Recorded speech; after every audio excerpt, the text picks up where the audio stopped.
Iba't ibang putahe, iyan ang tinatalaki ni Xiao Chua sa bawat episode ng Xiao Time.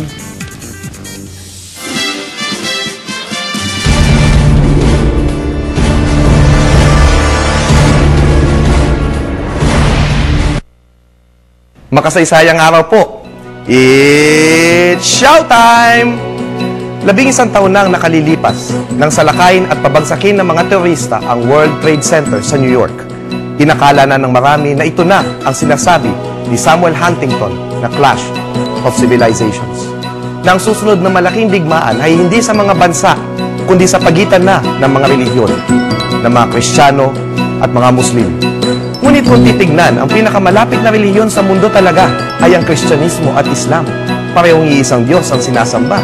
Parehong ginagalang ang mga propeta Adan, Abraham o Ibrahim, Moises o Musa, at maging si Jesus o Isa, maging ang kanyang inang si Maria o Mariam.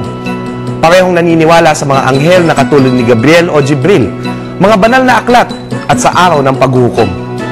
Ang iba nga kapag nakakakita ng taong mukhang Muslim, ang tingin sa kanila ay mga mukhang terorista.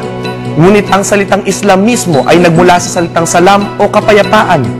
Ang Islam ay relihiyon ng kapayapaan, hindi ng terorismo. Sa Mindanao noong Ramadan, sa kabila ng malapit ng pagkakasundo ng pamahalaan at ng Moro Islamic Liberation Front, naging biktima na mismo, maging ang mga kababayan nating Moro ng pagbomba ng isang bagong grupong nagpapakilalang ipinaglalaban ang karapatan ng mga Muslim.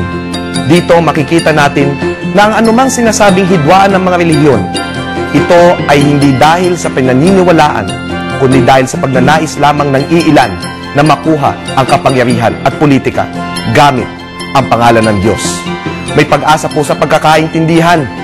Magmahalan po tayo. Ako po si Xiao Chua, and that was Xiao Time.